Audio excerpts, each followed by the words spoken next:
Må jeg kommentere på noget, der han sagde? Hvad var? Jeg kommenterer på noget, der han sagde. Svend Frederik vil meget gerne kommentere på noget af det, Breggin har sagt.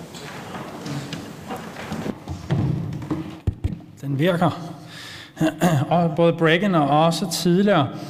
Det, der ofte kommer frem, det er, altså nu snakker Breggin om, at medicinalfirmaerne, de omskriver de bivirkninger, som er. Altså, det var GlaxoSmithKline, en meget kendt sag, hvor de skriver, at det var nogle af personerne, forsøgspersonerne, som fik selvmordsadfærd.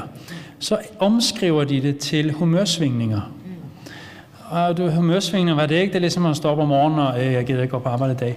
Det er noget andet end selvmordsadfærd. Og de blev faktisk dømt på det. Men desværre så er det ikke bare et enkeltstående tilfælde. Når man kigger igennem de forsøg, der bliver lavet, så bliver der systematisk gennemført det her forsøg på en måde, som gør, at medicin skal fremstilles så effektivt som muligt, og man så får bivirkninger som muligt. En anden, bare sådan fuldstændig almindelig, man har snakket om mundtørhed. Det er en meget almindelig bivirkning. Det vil sige, at der er rigtig mange, som tager lykkepiller, som får det.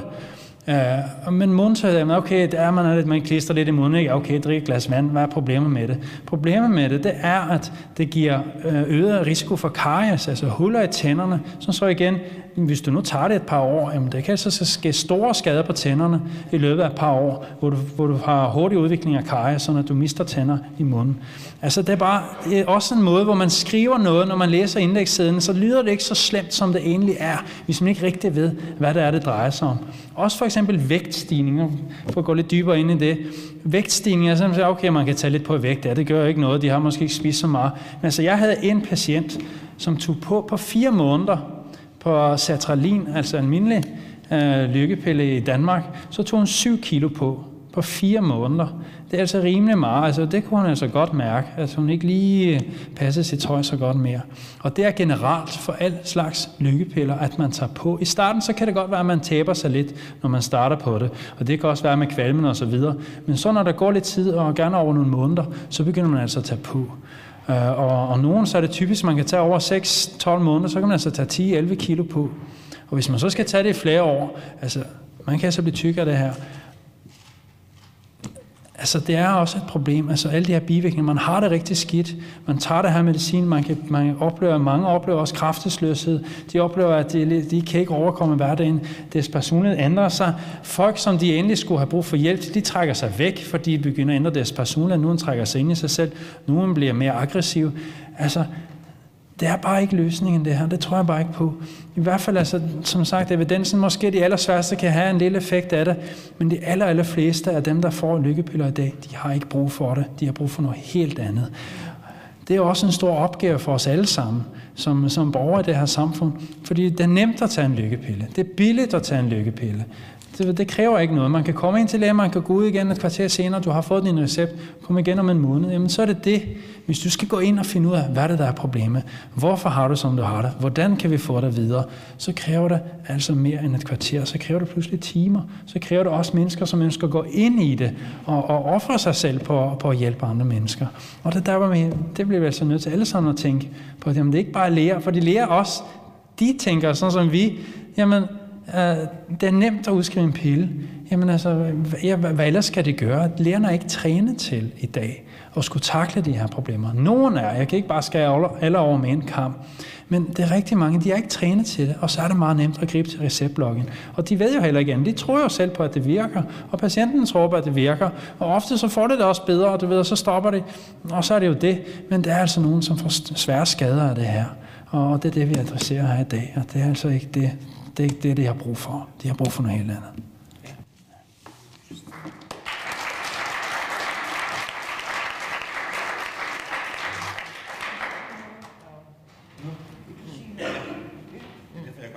Ja, okay.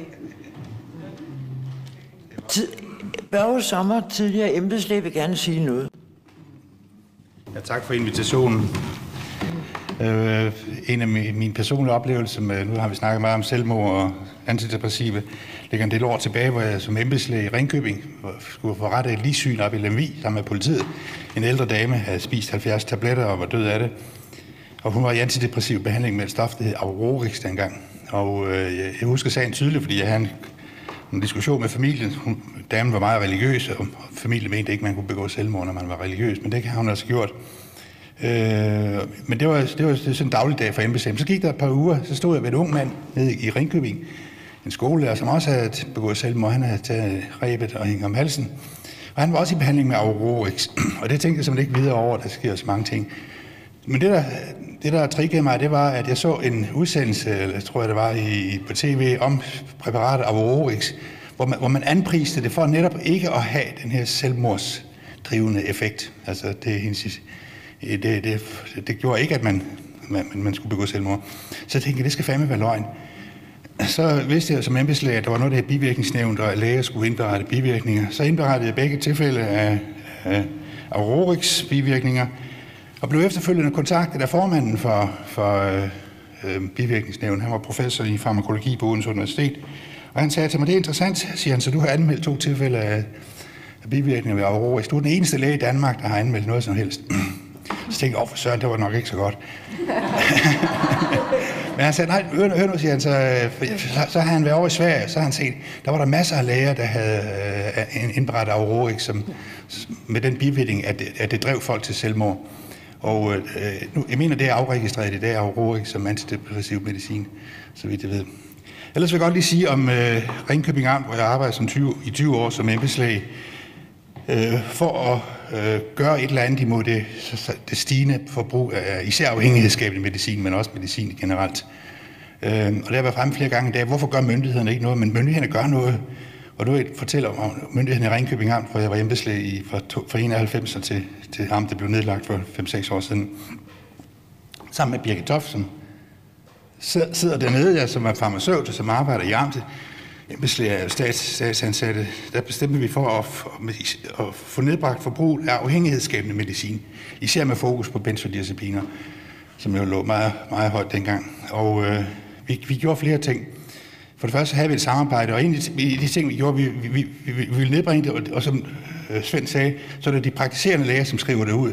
Og så kunne man sige, jamen så er det dem, der er synderne, og så er der embedslægen, der fører tilsyn med lægerne og deres ordinationsmønster. Han kunne så skride ind. Men jeg bestemte mig for sammen med Birgit, at vi ville ikke gøre noget med magt som sådan. Vi ville gøre det frivilligt. Og så inviterede vi en praktiserende læge indenfor. Han blev ansat 8 timer om ugen. Han hed Viggo og var læge oppe i Thyborøn. Og efter nogle parlamentarier, så hoppede vi Viggo med på ideen om, at nu skulle vi gøre noget for lægerne til at holde op med at skrive alt det medicin ud.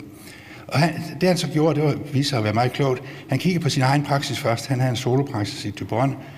Og der sagde han til os, og der kom den første overraskelse. For det han gjorde, det var, at han registrerede alle de patienter, som fik afhængighedsskabende medicin, især benzodiazepiner, men også morfika.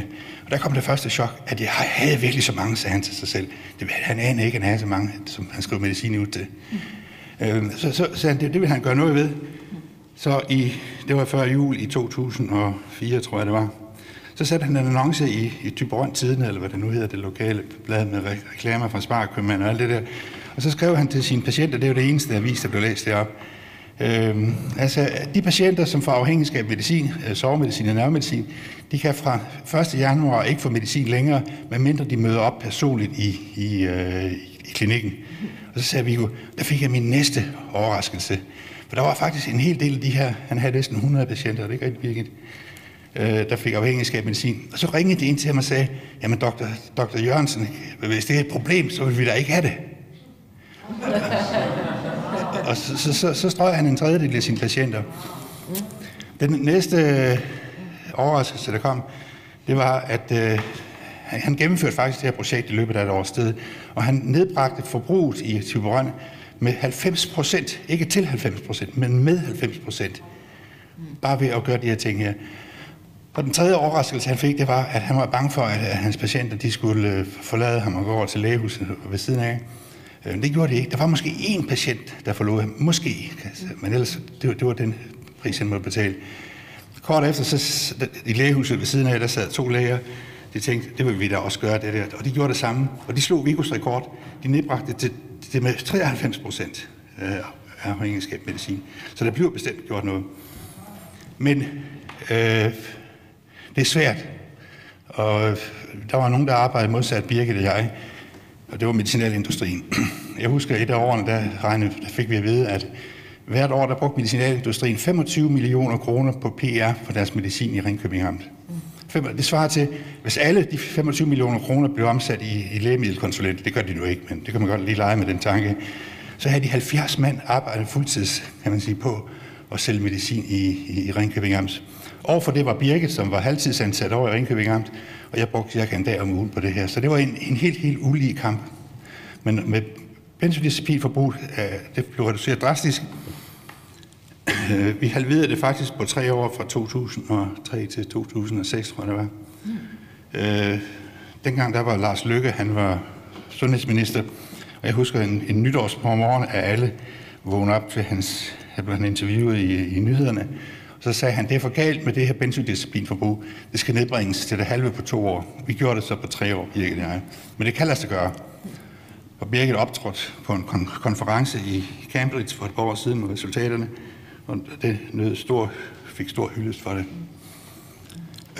Der var et spørgsmål tidligere på dagen om en herre, der sad på bagerste række med skovmandskjorte, han er gået. Det er også en lang dag. Han spurgte, er det virkelig rigtigt, at det er økonomien, der styrer udviklingen af sundhedsvæsenet? Ja da, hvad ellers? Det betyder utrolig meget, og især medicinalindustrien. Ikke kun farmaceutikalindustri eller medicinindustrien, men også dem, der laver apparatur og ting og sager. De har en meget vigtig rolle i udviklingen. Efter 2. verdenskrig, der var Eisenhower, der blev præsident. Han var meget bekymret for noget, han kaldte militærindustrielle kompleks. Og det gik på, at når nu krigen var over, det var den jo, hvordan slipper vi så af med militæret, for der var ingen brug for det, hvis vi skulle ikke have krig igen. Og det bekymrer virkelig Eisenhower, han har skrevet om det i sine biografier, at det lykkedes ham ikke. Og som vi ved i dag, så er det slet ikke lykkedes at få nedskrevet militærudgifterne. Tilsvarende har man, siger jeg, noget af det her, det medicinindustrielle kompleks. Og det er et samarbejde mellem lægestanden, især sygehusejerne og så medicinalindustrien. Det er det, der, uden at se på det i det økonomiske perspektiv, så kan man ikke forstå udviklingen af sundhedsvæsenet.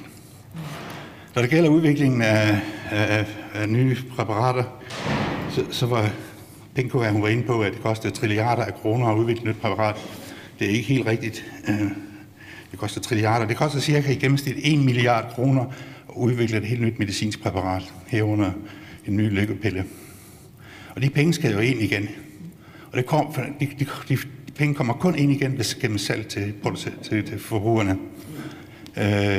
Så derfor så er man nødt til, så et hvert ansvarligt medicinfirma er nødt til at se på økonomien og så se, hvad kan vi tjene penge på? For hvis ikke de gør det, så går de konkurs, og så mister aktionæren deres penge, og det duer jo ikke. Så derfor så forskes der kun og opfindes kun medicin, som skal tages livslangt. Fordi ellers kommer pengene ikke igen.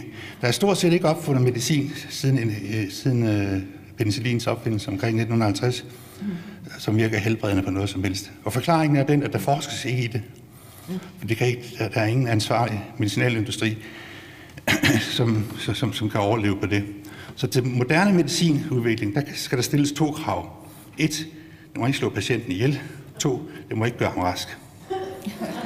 Fordi i begge tilfælde, så mister han kunden.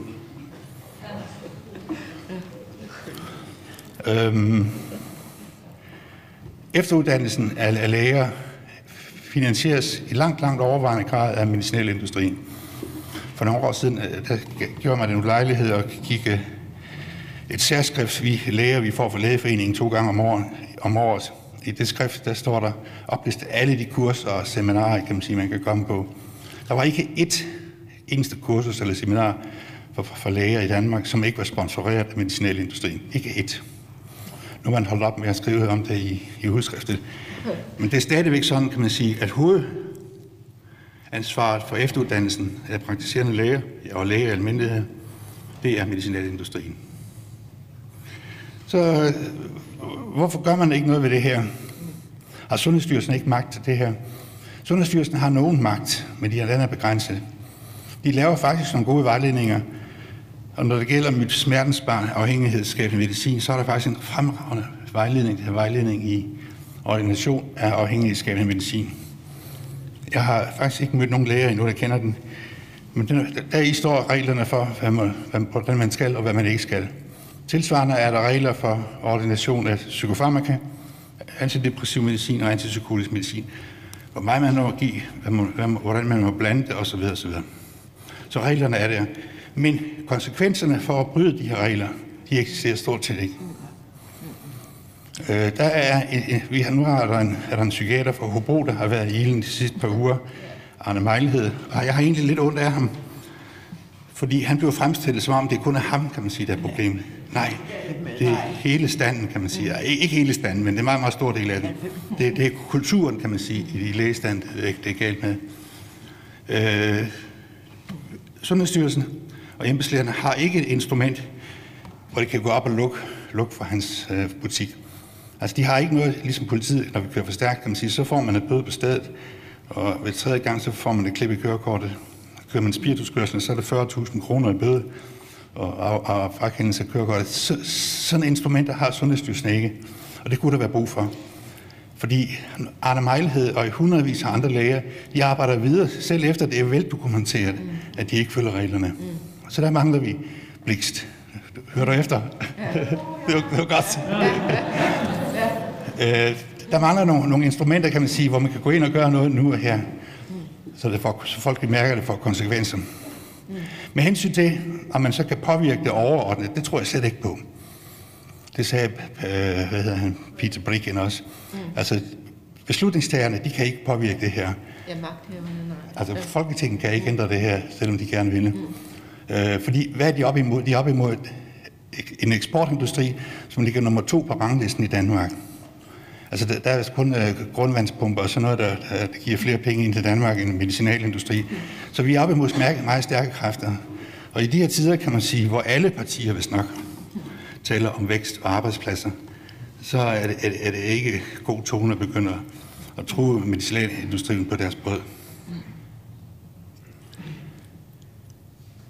Ja. Wow.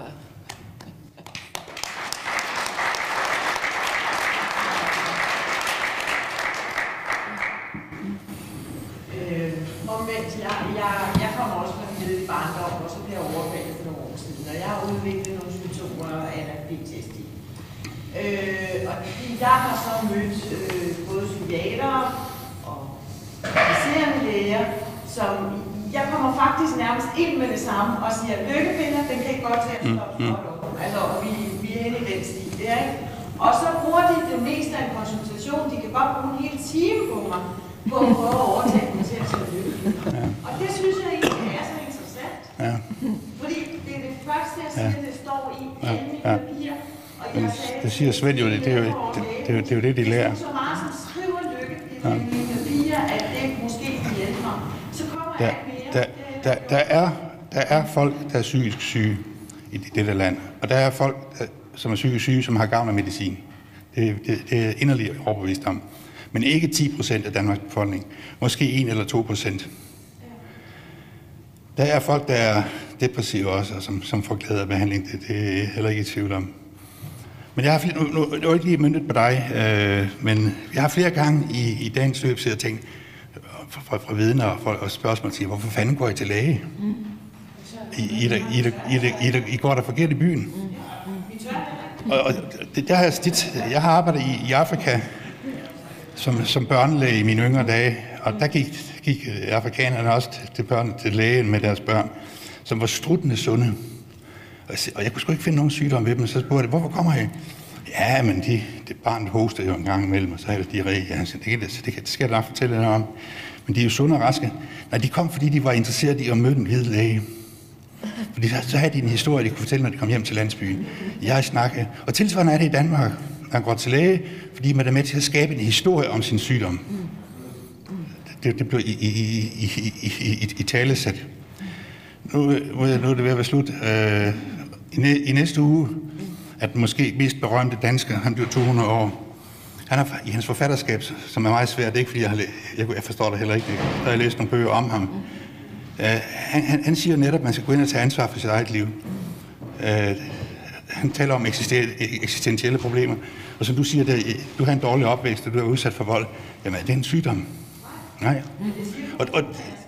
Ja, det er rigtigt. Det er også et problem. Og når du så går til læge, jeg har aldrig hørt om en dansk læge, der siger, at du er gået forkert i byen, gå hjem igen. Nej. Det er rigtigt, at vi skal tage ansvar for sig, det er jeg også 100% med på. Men problemet er, at rammerne ikke er der til at støtte op om det. Ja. Det er dem, der mangler. Du spurgte før, at der var kun antidepressiv medicin. Ej, det er ikke rigtigt. Der er så masser af andre behandlingsmuligheder. Det kan godt være, at noget af det koster noget. Men altså, det koster ikke mere, end du betaler i kirkeskat om året. Så må du så prioritere, kan man sige. Hvad vælger jeg at betale kirkeskat? Eller? Det er jo det, du sige, men problemet er jo, at du skal have 10, 15 eller 20 seancer. Ej, det skal du ikke. Hvis du får 3, så kan du hurtigt finde ud af, om det er noget for dig eller ej. Og så er der psykologer, kan man sige. Så er der også psykologer, kan man sige, man kan henvise til. De kan heldigvis ikke skrive medicin ud. Nej, husk på tak. Det er jo meget mentalt. Ja. Men også eksistentielt. Ikke så meget spørgsmål, men jeg vil give den kommentar. Det er også det, at hele befolkningen har været udsat for en propaganda fra psykiatrien om, at psykisk sygdom, det er en sygdom. Ja. At vi har blitt, jeg kan huske fra jeg var 15-16 år, hvor det begyndte at komme fjernsynsprogrammer om det. Og nu skal vi ikke være bange for at tale om det.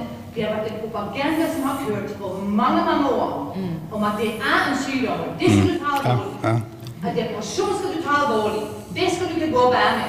Så går man stå til sin læge, fordi det er en sygdom. Ja. Så det er jo hele, altså det er hele systemet. Efter jeg blev... Som befolkningen nu, og derfor har vi...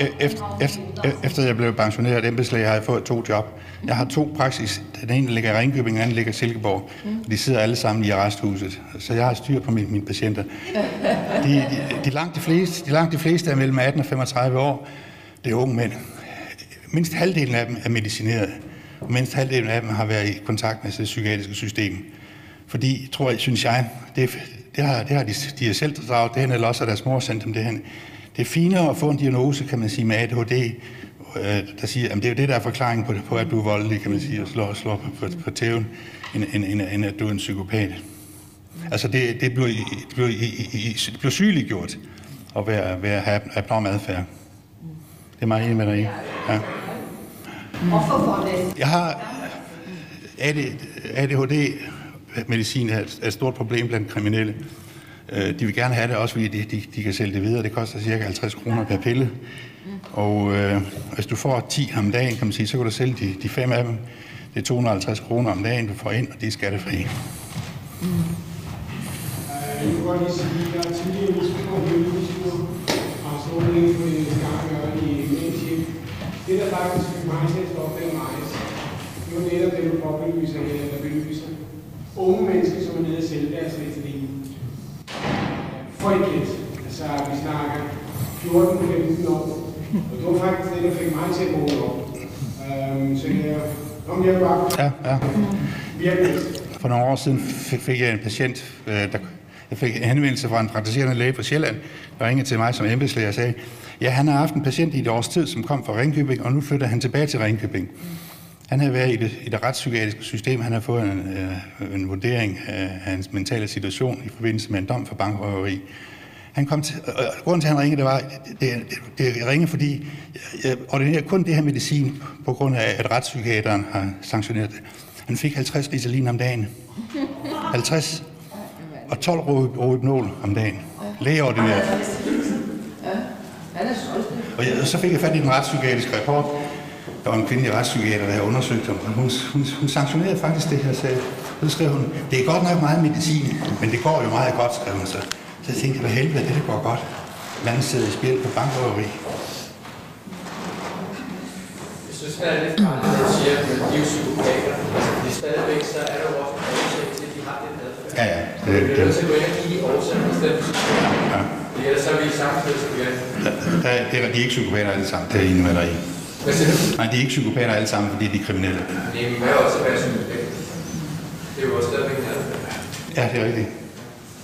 Jeg har også et spørgsmål. Jeg føler, at der er en vis tilbageholdenhed, både hos læger og embedslæger, med at indberette bivirkninger. det er intet værd. Altså, når jeg er den eneste læge i Danmark, der har indberettet bivirkning til Aurorex, det er det. Ja, men jeg fatter det ikke. Men hvad skyldes det? Ikke er vigtigt. Nu har jeg 2 dødsfald, kan man sige, inden for en måned. Hvert år har vi 2.000 dødsfald i Danmark som følge af bivirkninger til medicin. Ikke som følge af forgiftninger, men som bivirkninger. 2.000 dødsfald. Hvor har det taget fra? Det er offentligt tilgængeligt. Det ligger rimelig fast. Det er mest af ældre mennesker. Men det er jo... 2.000? Nej, det er sgu mange. Ja, det er I. Jeg har måske spørge noget. Hvis man har mistanke om, jeg har været i kontakt med min mor nogle sikkert, og det har jeg så prøvet at ringe til embedslægen. Ja. Og de sagde, at det kunne de ikke tage, at jeg havde og personnummer på det. Ja. Og så ringede jeg så til den afdeling, og det lyttede man overhovedet. Nej. Det er et problem. Der er nogle gange, så skal man gøre det, som vi ser over i Vestjylland. I den her sag skal du tage skriftlighed. Skriv det. På det, for så kan det ikke undgå at gøre noget. Så ligger der et stykke papir. Hvis det er bare en telefonopkald, kan man sige, at det er husk. Jeg spurgte, hvordan jeg skulle forholde mig. Simpelthen. Jeg ringede op og sagde, at det her er meget ubehageligt. Hvordan skal jeg forholde mig? Skriv det. Der er en finger dernede bagved. Ja. Det er meget sjovt, at du siger, at jeg lægger ud med det med selvmordene. Jeg har tænkt over lang tid. Er der nogen registrering af, at folk, der generelt begår selvmord, altså, er der til grund for det? Er der nogen statistik over, hvor mange der har været i kontakt med? Ja. De har taget deres medicin, hvad de har fået. Er der nogen registrering af det? Jo, det er der masser af undersøgelser. Men jeg vil nævne en, som jeg selv har lavet. Det er helt tilbage til 1986, der var jeg embedslæge i Vejle. Der havde vi 3 børn, der begik selvmord inden for meget kort tid. Så lavede jeg og en kollega en opgørelse over alle selvmord blandt børn og unge, altså alle unge under 18 år fra 1950 til 86. Vi havde 117 cases. Så gennemgik vi en stor del af politirapporterne, der ligger bag. Der er altid politi, der er altid involveret i selvmord. Og vores konklusion var, at i halvdelen af tilfældene, der kunne man ikke sætte nogen som helst finger på, hvorfor børnene gjorde det. Altså, de var fuldstændig normale børn. De har ikke været i kontakt med det sociale system. De har ikke problemer i skolen. De har ikke haft misbrug. De har ingen konflikter med deres forældre. Jeg kom til at tænke på det, kan man sige, da Peter Bricken, han sagde, folk begår ikke selvmord på grund af depression. Nej, de går selvmord, fordi de kan ikke se meningen med livet. Og det er noget andet end depression. Men der er masser af undersøgelser, der viser det. Men det er som tit sådan sporadiske, nogen der undersøger et lille hjørne her og der. Ja, jeg tænkte, altså i forbindelse med alle telefoner, nogle børn, de kan nogle gange ikke se meningen med livet, fordi de har ikke helt forstået det. Ja, nej. Men voksne mennesker, som vælger at lade ud foran en tog, og ja. Der var lidt bølger, når det foregår eller et eller andet. Ja. Altså, om de her tilfælde, de har noget med medicin at gøre, om det bliver registreret for. Jeg kan ikke lige give det. Ja, der ligger helt sikkert undersøgelser på den. Jeg kan ikke lige huske op med dem her eller om. Ja. Fordi det vil da være interessant. Man sidder jo og tænker over det. Selvfølgelig.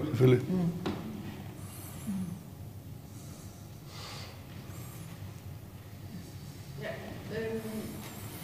du taler lidt også om forskning i medicin, og medicin, det skal være noget, man ikke dør af, men man heller ikke Ja. Ja. Nej. Og så nævner du så også noget med noget antibiotika, og der ikke er forskning. Nej, det min påstand var, at der er ikke forsket i medicin de sidste 50 år, som kan helbrede folk. Og det er siden antibiotika, siden penicillin blev opfundet. Men antibiotika er jo noget, der kan helbrede folk. Ja, men der er ingen penge i det. Så kan man komme videre i sit liv. Ja. Og jeg tænker måske mange af de her mediciner, der bliver udviklet, MS eller for sklerose, forskellige ting måske i virkeligheden er noget erstatningsmedicin, som man måske i virkeligheden godt, hvis man studerer i det, fandt ud af, at mange sygdomme egentlig er nogle bakterielle sygdomme og handler om nogle infektioner i stedet for. Men at det egentlig er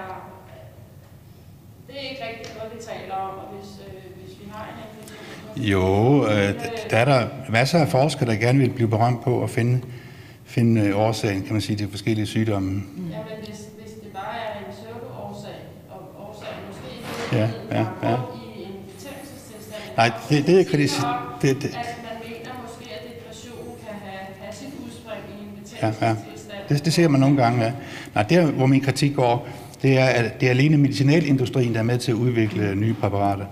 Og her siger vi, hvis man vil ændre ved det, så skal man give universiteterne større forskningsbevillinger, så de får lov at udvikle medicinske præparater. Men der er jo ikke nogen prestige i at slå en bakterie ihjel, og så Jo. mennesker det raske. Jo, for sådan. Ja. Det vil jeg gerne op. Der er ingen penge i det. Nej. Der er masser af prestige. Og så bliver det jo spørgsmål, og så bliver der ikke forsket i... For nylig har der været fremme med den her MRS-bakterie, penicillinresistent gulstafylokok. Det er et stort problem, kan man sige, fordi bønderne de bruger for meget medicin og sådan noget også.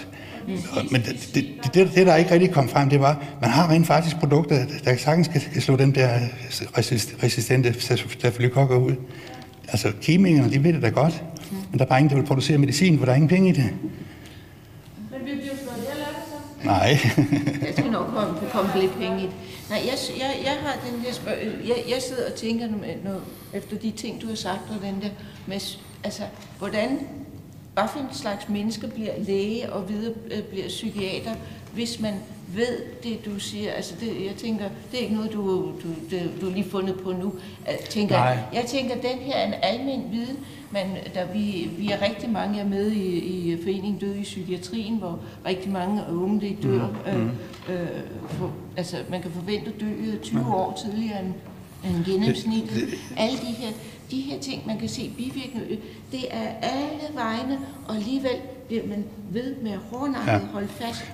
For mig at se, hvordan lever man med det? Det hænger sammen med, at man lidt hovedløst uddanner flere og flere læger inden for de enkelte specialer. Flere psykiater, flere ørelæger, flere praktiserende læger, som hver især synes, at det speciale, de vælger, det er verdens vigtigste. Jeg tilhører et andet speciale, som er samfundsmedicin. Det er jeg speciale i. Jeg er faktisk ikke interesseret i den enkelte patient. Jeg er interesseret i, hvad gør gruppen af syge mennesker for samfundet? Hvordan påvirker det? Ja, det er spændende også. Men der er uddannelse desværre ikke ret mange af min slags. Færre og færre. Desværre. Når du så siger det på den måde, du tror, det kommer til at koste samfundet rigtig mange penge fremover, at vi nu har næsten en halv million på det her. At vi, hvad siger du? At det kommer til at koste samfundet penge på længere sigt, at vi har næsten en halv million mennesker på de her præparater, som når de her sideeffekter slår igennem. Hvis jeg skal sige det lidt bramfrit, så tror jeg ikke, det interesserer ret mange mennesker, udover folk som jeg. Ja. Men nej, jeg tror ikke, det bekymrer så mange. Og det vil fortsætte, det er helt inderligt overbevist om. Fordi medicinalindustrien har flere ressourcer, end regionerne og embedslægerne har det samme.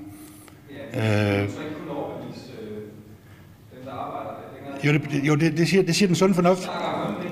Ja, det gør de. Ja. Så det vil sige, at vi skal have postpsykiatri, som er faktisk en af de ting, vi kæmper. Altså, vi er simpelthen nødt til at flytte væk fra... Der er nogle enkelte oplysende momenter i det. Jeg hørte i radioen på vej herover i går, at man i Augustenborg, der ligger et statshospital, som tager sig af psykisk syge fra Sønderjylland, der har de opfundet noget nyt, de kalder den åbne bog psykiatri. Alle, der blev indlagt akut, de får tilbud om et møde, hvor de inviterer familie og de nærmeste venner inden for 48 timer. Det har de kørt nogle tid. Det har halveret antallet af indlæggelser. Så der er jeg sikker på, de har fat i noget, der er rigtigt. Ja, okay. Men de har 85%, altså efter 5 år, Laplandsmodel, 85% af dem, der er diagnostiseret skizofren, lever det såkaldt 2,4 børn, altså fuldstændig normalt liv. Hvad kan vi præstere i vores... Men det er ikke penge. De har også udryddet nærmest skizofreni som begreb. Men det er ikke penge der, det er rigtigt nok. Det er det medicinalindustrielle kompleks. Ja. Så hvad vil du foreslå? Jeg vil foreslå, at man definerer et isoleret problem og gør noget ved det.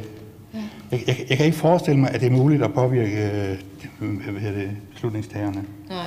som sidder dernede. Fordi du kan både høre og forstå, hvad jeg siger, men hvis du går ind for det her, så bliver du ikke valgt næste gang. Det garanterer jeg for. Du bliver ikke valgt næste gang, kan man sige, hvis du går ind for de her principper her. Okay. Men det vil sige... Jeg kalder jo organisering for neden i os. Ja.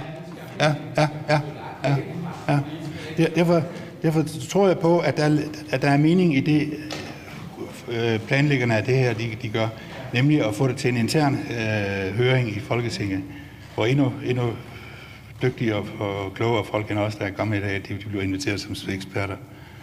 Men vi kommer også gerne igen, ikke også? Der er en, jeg har glædet mig til at høre hele dagen. Ja. Nu skal have ordet nu snart. Ja. Det glæder mig også til. Det er vores kemiker. Ja. Skal vi lige have det sidste? Jeg tænker bare, fordi du siger, at du mener ikke, at der kan gøres særlig meget. Nej. Altså de her politikerne, fordi det er sådan set nationalindustri. Ja. Jeg tænker bare, at der må være nogen, der kan vælte den på den måde. Det skal da ikke have monopol. Nej, det er det skal ikke have så meget magt. Altså sådan skal det ikke være. Nej, sådan burde det ikke være. Sådan burde det ikke være. Nej, men hvis du gerne vil forstå det, så skal du købe nogle aktier i Novo. For så begynder du at forstå, hvad det er, der driver det. Nej, så får du en interesse i, at det går dem godt, at der kommer penge ind i din kasse. Ja. Kan vi sige tak til? Ja.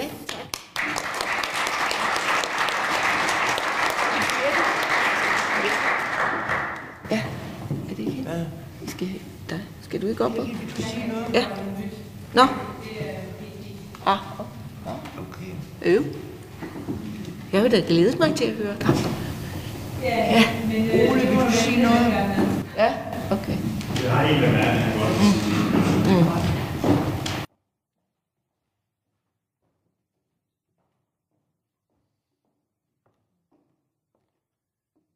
Altså, det er noget, som vi hørt Milena snakke om, vi hørte også Svend snakke om det, og jeg har hørt nogle tal fra Peter Götze, som blandt andet siger, at hvis man tager 10 patienter, så vil lykkerpiller hjælpe 6, og en sukkerpille vil hjælpe 5. Og det er jo klart, at lykkepiller de er væsentligt dyrere end sukkerpiller. Så hvis man laver det regnestykke der, jeg er ikke helt klar over, hvordan det er i dag, men til sydenlandet, så kan man få et lægemiddel godkendt, hvis man bare kan vise, at det er marginalt bedre end placebo. Men hvis man for eksempel vil kræve, at et lægemiddel for at blive godkendt skulle være, lad os sige, 25% bedre end en sukkerpille, så vil vi overhovedet ingen lykkepiller have på markedet. Så altså, jeg synes, det er et rimeligt krav at stille til godkendelse af lægemidler, at de skal være så meget bedre for at blive godkendt. Og opfylder de ikke det, så er det ikke værd at have med at gøre. Så er der ingen tilskud til godkendelse. Jamen altså, bare kræve 25% bedre end en sukkerpille, så er markedet fri af alle lykkepiller. Og det siger lidt, hvad der er i dem, ikke? Hvis vi stiller Peter Svidebæk, eller Poul Svidebæk og Hvidebæk, så er det tænkt. Så stiller de sig jo bare og siger, hej, så har vi så mange selvmord. Ja, eller Lars Kessing med 5 medicinalindustrier bagved sig, som er DR's primers motor. Ja. Selvmord. Det kan jo virkelig det der. Jo. Ja, men det påstår de her, at det er der ikke. Der har fået Hvidebæk til at skrive under på. Han gav det kun til stærkt depressive personer. Og den løber han lidt udenom en gang imellem. Og jeg elsker at hive den frem, fordi jeg kan hive hans eget citat frem. En anden ting, som vi ikke har hørt så meget om i dag, er det, der hedder den psykiatriske bibel. Altså den, der hedder DSM, ikke? Ja, nummer 5 kommer i den her måned, ikke? Og antallet af psykiatriske forstyrrelser er simpelthen steget hele vejen igennem. Og hvorfor gør det det? Jamen altså, hvis man ser i medicinalindustrien, ikke? Deres formål er at tjene penge. Og man hører ikke, at der er en eller anden, lad os nu sige, at lykkepilleforbruget er 25% på plejehjem og så videre. Så ringer Lundbæk ikke et eller andet sted hen og siger, hør nu her, jeg synes, vi sælger for meget. Prøv lige at dæmpe det lidt. Ikke? Altså, de er simpelthen bare interesseret i at sælge mere og mere. Og den fidus, der er der, hvordan pokker kan medicinalindustrien sælge mere og mere medicin? Ja, en vigtig måde er, de skal ikke sælge medicin, de skal sælge nye sygdomme, som de så kan levere medicin til. Og derfor ser vi, at den psykiatriske bibel, antallet af forstyrrelser, stiger og stiger og stiger og stiger, fordi det udvider markedet for psykiatrisk medicin. Det er den ene måde, de gør det på. Den anden måde, de gør det på, det er at reducere kriterierne for, at man har en vis diagnose. Ikke? Altså ADHD, jeg ved ikke, om der er vist 2x6 kriterier, der skal opfyldes i dag. Ikke? Når den nye bibel kommer på markedet senere på måneden, jamen så er den længere nede, og så er der flere børn, der kan få den diagnose. Hvordan bilder man psykiater? Altså, jeg sidder virkelig og tænker, altså, der er en gruppe mennesker, som går ud, må se, hvad vi ser, hvad befolkningen ser, hvor skadeligt det er, hvordan de slår folk faktisk, altså medicin slår folk ihjel.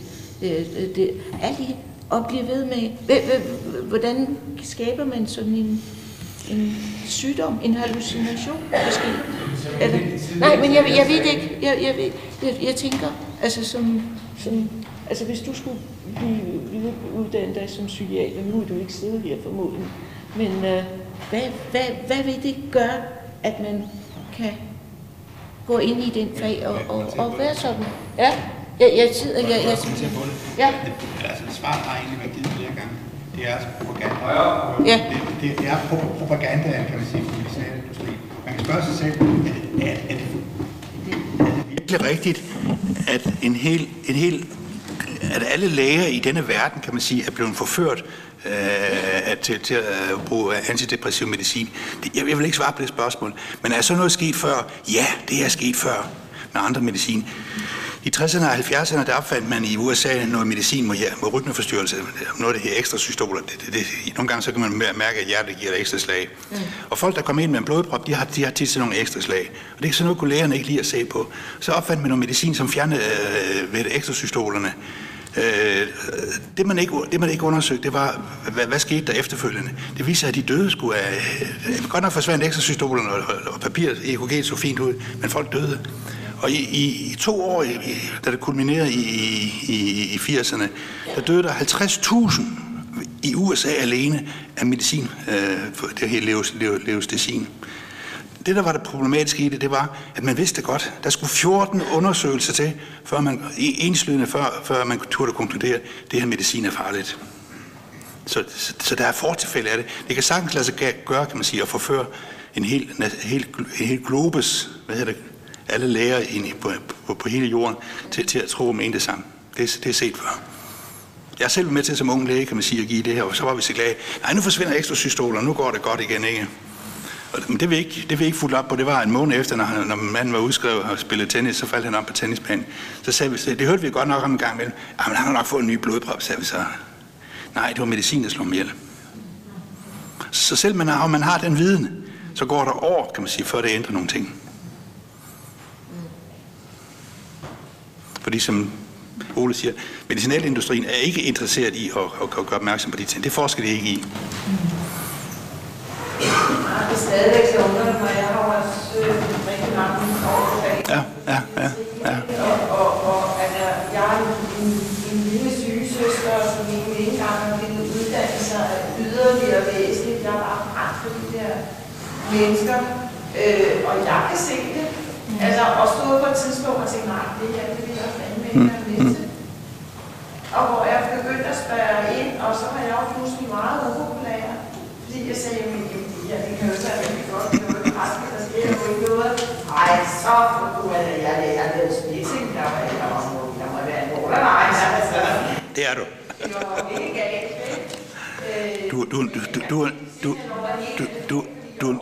Du er en klar borderline.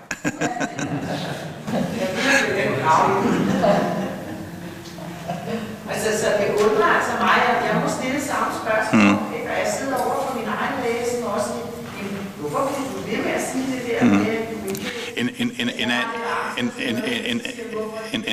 En anden genial ting ved markedsføringen af lykkepiller, som er unikt for lykkepiller, det er, at der står, at man skal give det i 14 dage, før man kan forvente effekt. Hvis ikke der er kommer effekt efter 14 dage, så skal man fordoble dosis. Og så siger man selv, hvilken depression er det, der ikke går op på 4 uger, ikke? Ja. Så er man til menstruation, så lige pludselig. Så kommer fin ny navn, der kostede Gud ved hvor meget der, og så bliver det pludselig med det samme. Det var ret utroligt, hvis man... Altså, det var det samme som Prozac, altså nøjagtigt det samme. Ja. Ej, men altså, det der... Jeg tænker på, at der er rigtig mange unge mennesker, jeg har faktisk haft nogle af dem med pleje, som har fået voldtægt i meget tidlig alder, og som har været ude med nogle af de her pigebander og så videre, som er jo i Nordsjælland og sådan noget. Det er altså piger på voldtægt, og de har været ude og slå nogle forfærdelige nogen på tæppet. De har også været en af de psykopatisk driver, ikke?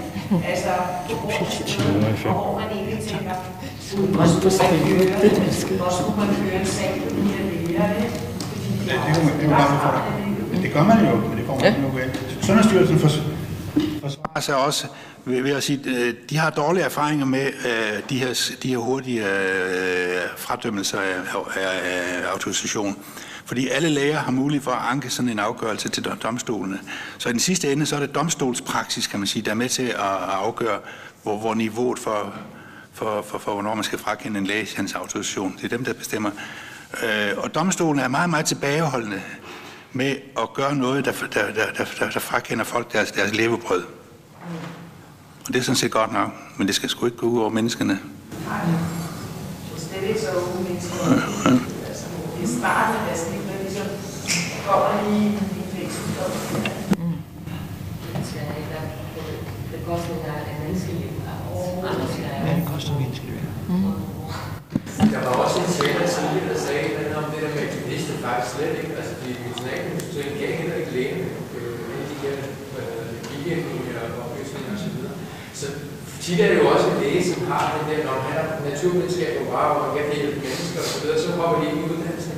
Og så bliver de jo skolet ind med en anden bestemt retning, hvor der ikke kommer andre måder ind at se tingene på, og så bliver man jo firmand, og så tager man oven i købet, oven i en uddannelse som psykiater, og så kommer man jo i den forståelse. Altså mange bruger også, det er derfor, der er så stort forbrug og misbrug inden for selv den verden af medicamenter, fordi når de selv får ondt i livet, jamen, så er det jo let, det er jo let tilgængeligt til, for de har jo allerede sagt ja.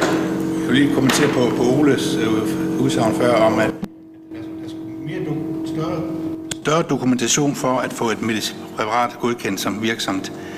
Jeg husker, jeg var inde i sagen der for 10-15 år siden, da Lundbæks Cipramil blev godkendt.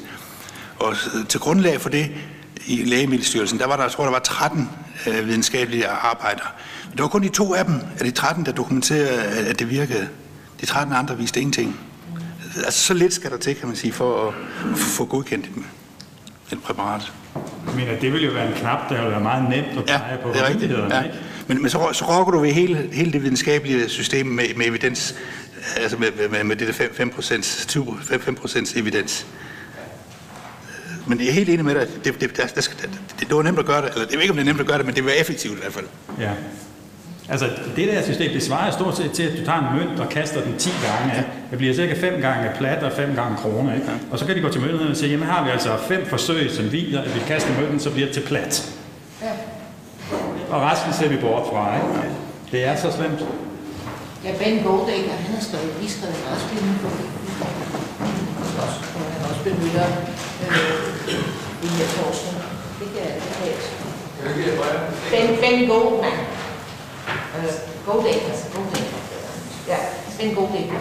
Han har lige skrevet også som læge, og hvordan forskning, hvordan det bliver fugt, og ja, det er selvfølgelig mange, der har gjort det. Han skrev det, synes jeg. Det er ikke læst noget. Men også det, du nævnte, Ole. Jeg sad og så noget herfra, hvor der var en psykiater, der fortalte, at han blev interviewet. Han fortalte, hvordan de finder frem til de her såkaldte diagnoser. Det er jo bare et fællesskab, hvor psykiater sidder og snakker på kryds og tværs, og nok så er det den her symptom, så er det den her symptom. Altså lad os give den overskrift. Og så er der en ny diagnose. Ja, altså, det er rigtigt. Ja, der er jo ikke en evidens, der er ikke noget, der kigger på nogle symptomer. Men hele samfundet bygger på symptombehandling, så man kan godt forstå det. Men altså, vi kigger på nogle symptomer, og så siger man, nå, der er de symptomer. De må have en overskrift, og så skal vi finde noget medicin, der passer til. Men hvad med at fjerne tvang? Hvis vi kan gøre det her, at det bliver et frivilligt tilbud, altså så skal det være reklamer og den der, man kan shoppes ind og blive købt af det. Men hvis man kan fjerne den der og give mulighed, altså virkelig gøre det som et tilbud, som er et tilbud, som lige på for lige fod med alt andet, og fjerner tvang. Ja, fordi de har en kundelag, som er baseret på tvang, eller frygten for tvang, og det giver en helt særlig status her. Hvad? Vi skal fjerne nogle punkter, altså de har nogle punkter, og jeg ved, hvad det er. Det er det, der er problemet. Og de har på net spørgsmål. Jamen, man tænker, at man skal have tvang at tvinge sine kunder i butikken, og så spørger man en dag, mens man har lukket afdelingen, er du tilfreds? Men det skulle helt forbydes at reklamere. Vi skal... Det skulle helt forbydes at reklamere, hvis man ikke kunne pågå. Det er også ret vigtigt, at det ikke bare skal pågå, at det fange. Det skal være noget andet. Vi skal til at runde af. Tiden den er gået. Hvis jeg lige skal runde af med en ligesom lidt latterlig eller tragikomisk historie på det, du siger med afstemninger. Det var sådan, at op til 1973 var homoseksualitet en psykiatrisk forstyrrelse. Og det er jo lige der omkring 70'erne, hvor det homoseksuelle samfund i San Francisco voksede og voksede og blev stærkere og stærkere. Og der kom store protester og angreb, kongresser osv. osv. Der gjorde psykiaterne. De har holdt en ny afstemning, og den afstemning faldt sådan ud, at homoseksualitet ikke længere var en psykiatrisk forstyrrelse. Og så var det slut. Ja. Det var det dejlige. Kom, Liselott. Men det gik en weekend. Ja, om fredagen var man psykisk syg, og mandagen var man lidt længere psykisk syg. Jeg kunne godt tænke mig lige at sige et par sidste ord. Sådan, jeg har desværre blevet nødt til at gå et par timer. Det var fordi sundhedsministeren har lavet det her indgreb i lægekonflikten. Det kan man jo sige, det kan have noget at gøre med det her, fordi det er jo praksislægen, som vi taler meget om, og som er omdrejningspunktet, og som også vil blive ved med at være omdrejningspunktet, og som også er vigtigt, når det er, at vi skal have medicin, og i det hele taget vigtigt, når vi skal have behandling. Men jeg kan også godt tænke mig en gang imellem lege djævelens advokat, fordi vi skal også passe på, fordi jeg vil gerne have haft, der havde været nogen her i dag, der havde talt godt for medicin, eller hvordan det havde hjulpet dem, fordi der er også nogen, der hjælper. Og når jeg vender det hele om, nogle gange når jeg kigger på det, så tænker jeg en gang imellem, så er det også selv, der skaber det samfund, som vi har. Det er også selv, der putter det ind i munden, medmindre det er under tvang, eller hvad det er. Altså, det er også selv, der bestemmer, om vi går op til lægen. Altså, jeg ved, der er flere læger, og det må du også give ret i, der kommer patienter op og vil have piller. Og efterhånden så har vi et samfund, hvor vi ikke må være forskellige, vi må ikke være anderledes. Vi skal holde op med at ryge. Folk peger fingre af folk, der ryger. Du må ikke være for fed, du må ikke gå anderledes klædt, du må ikke opføre dig anderledes. Det ved vi, så får man en diagnose. Hvordan agerer vi selv i et samfund? Hvordan behandler vi selv vores medmennesker? Er vi der selv, når der kommer nogen, der er kede af det, i stedet for at de skal gå op til lægen, fordi de ikke har andre steder at gå hen? Og de siger, jamen jeg er fuldstændig nede under gulvbrædderne. Vi har selv skabt det samfund, og vi ser det jo. Det er jo i alle andre lande også. Men mindre du tager til et fattigt land, der ikke har råd til alle de ting, som vi har, og vi stræber, og hele tiden skal gøre det helt bedre. Nogle gange så tænker jeg, at de er mere lykkelige end os. De har ikke ret meget, men de har hinanden, og de tager sig af hinanden. Og jeg tror, det er det. Jeg tror ikke, det nytter noget at begynde at forbyde medicin, eller forbyde, hvad det er, vi må indtage. Vi skal bare begynde selv at tage et ansvar for os selv, og for de medmennesker, vi er sammen med. Jeg er ikke bange for at gå imod en medicinalindustri. Tværtimod, jeg går imod dem. Og jeg er heller ikke bange for at gå imod en sundhedsstyrelse eller embedslæger, som jeg ikke synes måske gør deres arbejde godt nok. En sundhedsstyrelse, som godt ved, at der er en oppe i Hobro, der gør noget. Jeg går ikke op imod selve den psykiater, men jeg går op imod en sundhedsstyrelse, der hvis der har været et problem i 15 år. Jeg føler, at der er læger, der sidder og beskytter hinanden, fordi man beskytter hinandens faggrupper. I stedet for at tænke på, at man skal turde tale. Lige ud af posen, uanset om man er læge, eller man er politiker, eller man er borger. Vi har ytringsfrihed i Danmark, og den skal vi gøre brug af. Og hvis vi skal vende det her problem, så skal vi netop starte med os selv, og vi skal have en borgerprotest, og vi skal have nogen, der ikke er bange for at stille spørgsmål. Vi har taget fat i problemet, vi er nogle stykker, og vi finder jo sammen på tværs af partier. Det ved Olga også.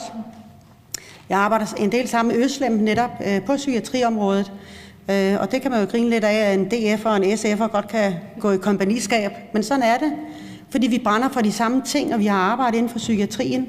Jeg har næsten alle mine venner og familiemedlemmer, og hvad vil sige, mest venner, de er psykisk syge, så jeg kender det, hvad man kan sige, på krop og sjæl. Vi er ikke bange for at sige, at der skal måske gøres noget med, hvordan vender vi skuden. Det her, det var et af de initiativer, fordi jeg læste om Elsebeth. Jeg har i 3 år kæmpet for at få en høring omkring børnemedicin. Den kommer også her i maj måned. Og der har jeg også kæmpet for, at vi får begge. Jeg får en, der har nægtet at give sin søn medicin, men kost og motion i stedet for. Og så er der nogen, der kommer og fortæller om, hvorfor vi ser den stigning. Og så kommer der en høring også omkring tvang i psykiatrien. Og det handler jo også om medicin og medicinering. Så der kommer de her 3 høringer sådan, lige efter hinanden. Og det er jo fordi, der er nogle af os, der tager det alvorligt. Men det er hårdt. Det er sejt herinde også, fordi også psykiatriordfører, vi kan godt blive enige om, at der skal gøres noget. Men når vi går tilbage i vores grupper, så er det ikke ind eller sexet og tale om psykiatri, eller der skal gøres noget. Så der skal den folkelige opbakning til de politikere, der godt tør tage bladet fra munden og gøre noget, så tror jeg også, vi når et eller andet sted hen. Og hvis vi kan få nogle læger med også, ikke?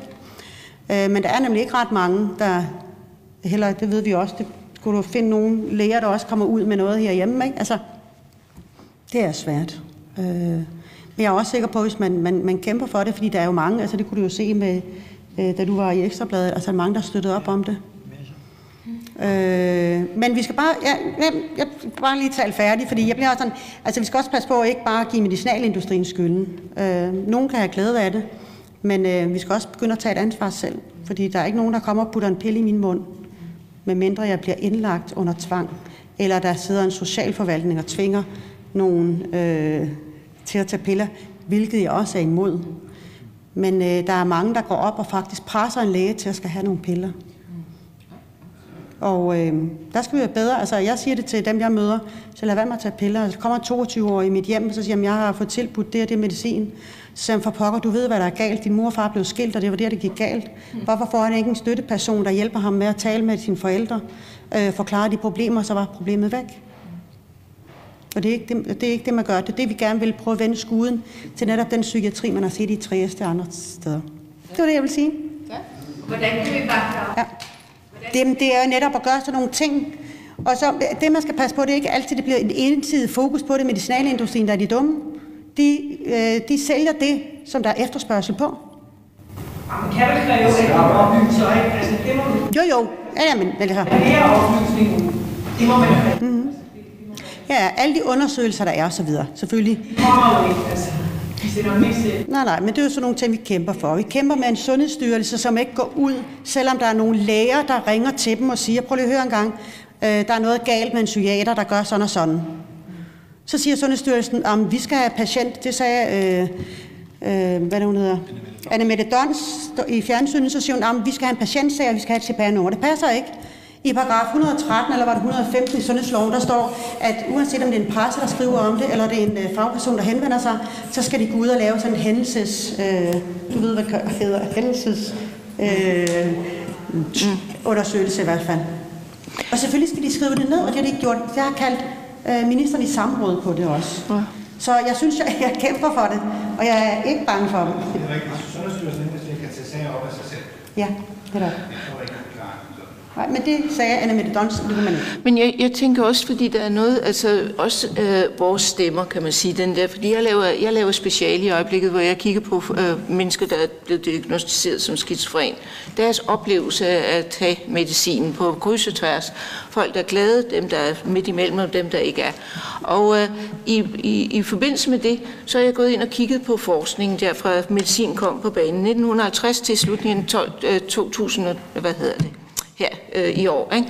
Og blandt de tusindvis, og er det tusindvis af forsknings- og papirer, og hvad ved jeg der omkring skizofreni, så finder jeg 14 artikler, hvor man har spurgt, altså det kan godt være, at jeg har misset et par, men altså 14 ud af, jeg ved ikke hvor mange, hvor det er et interesse i den subjektive, altså den person, som er blevet stemplet og som har taget det medicin, hvordan de oplever det. Det vil sige, der er ingen sted, hvor de mennesker, som det går ud over, er hvad skal man sige, repræsenteret. Altså der er en meget, meget, meget ensidig envejskommunikation, og derfor synes jeg, personligt synes jeg, det er meget godt, at vi har nogle steder, en enkelt sted. Ja, det kan da godt være, at det var ret ensidigt.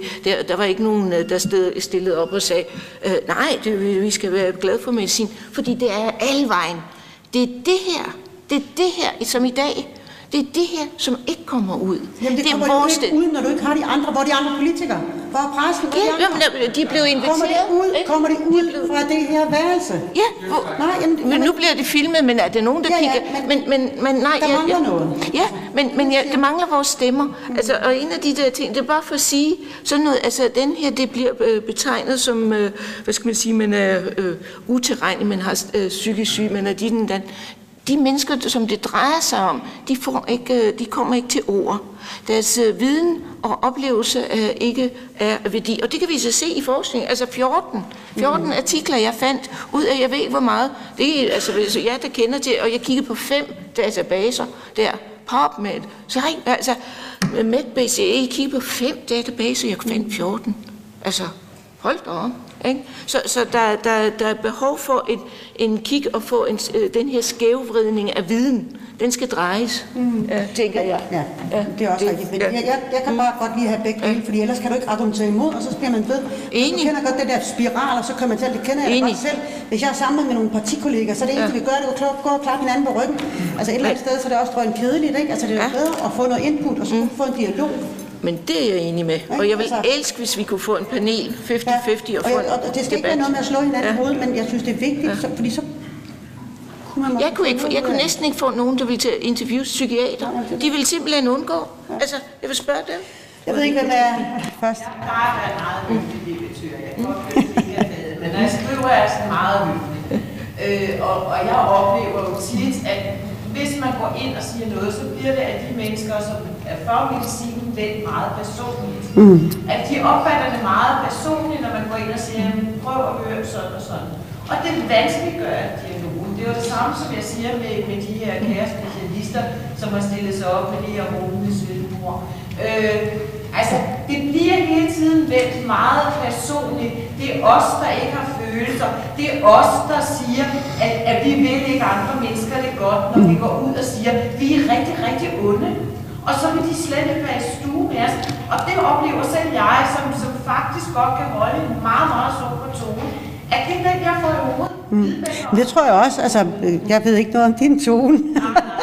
Men jeg oplever bare, jeg står udefra og ser det, og jeg ser den ene gruppe, der står og taler ingen medicin, og jeg ser den anden gruppe, der siger, vi vil gerne lave en hel masse andet. Og jeg kunne jo godt tænke mig at samle det. Altså. Jeg har jo set, at den overbevisning, at du kan ikke køre en damptrumle igennem hul i mur. Du er nødt til at skille den ad og putte den igennem i små portioner. Nu kan man godt tage meget kraftigt her, men det er sådan.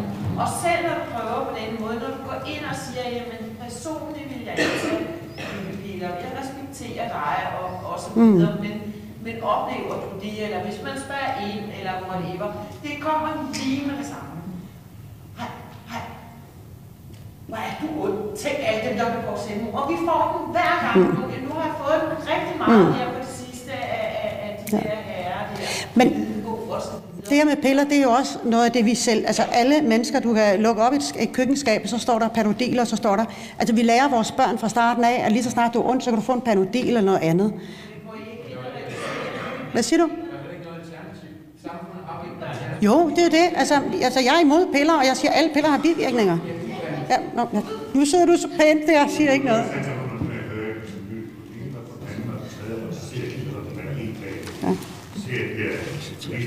Ja. Det er jo bare til her, og så kommer jeg til at tænke på Dana-sagen, inden der var lukket ud på syg. Det var født teknisk. Og så kommer hun til Danmark, og og har en dansk, får lige en dansk læge, hun nærmest ikke kan forstå. Så mister sin job i sin uddannelse, hvor det er på jobfamilie, og siger det på jobfamilie.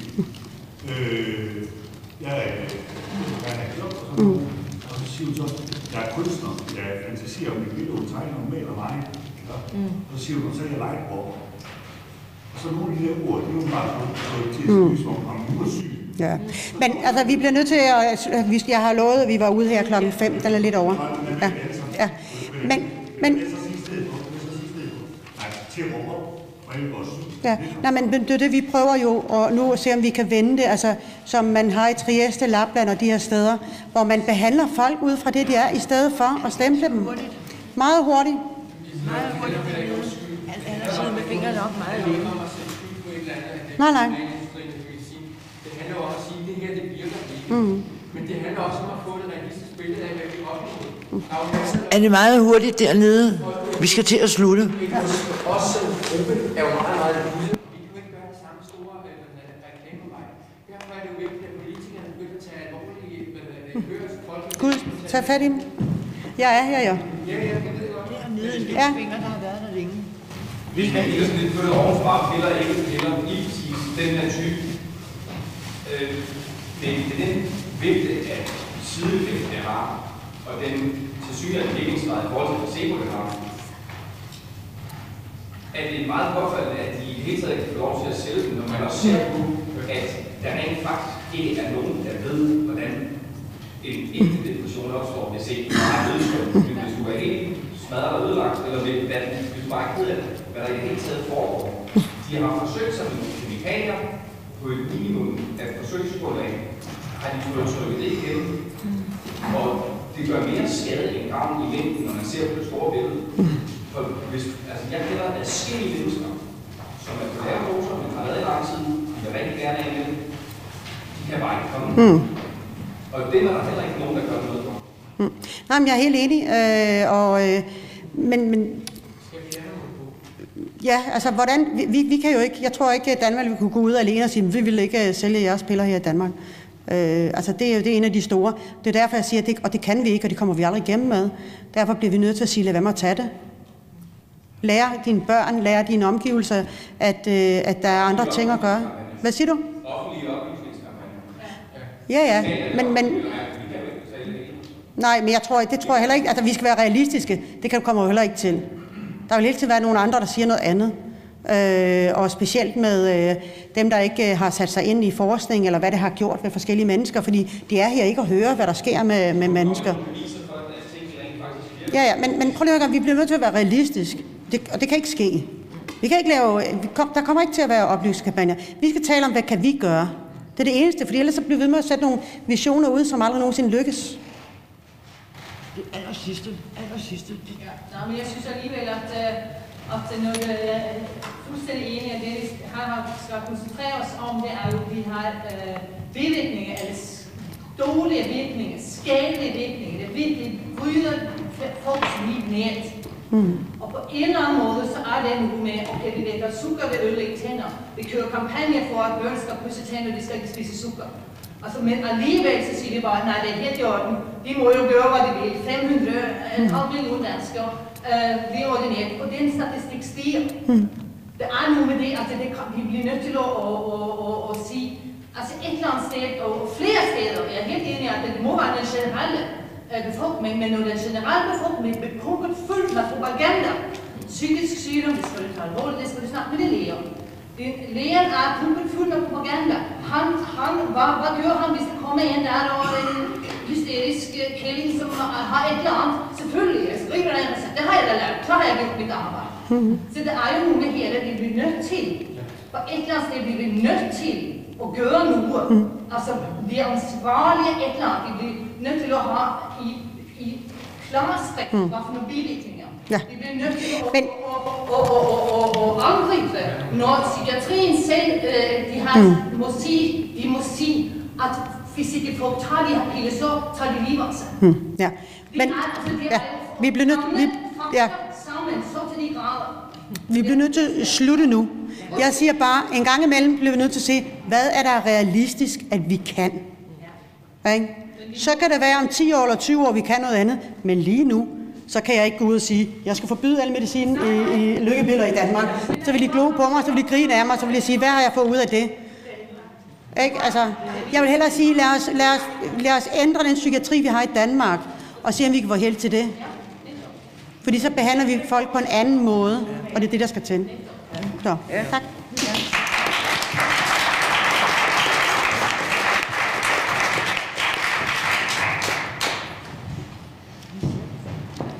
Ja, jeg håber, at vi fik, hvad vi kom efter netop, at pillerne kan skade, hvis de bliver uddelt på en forkert måde. Tak fordi I kom.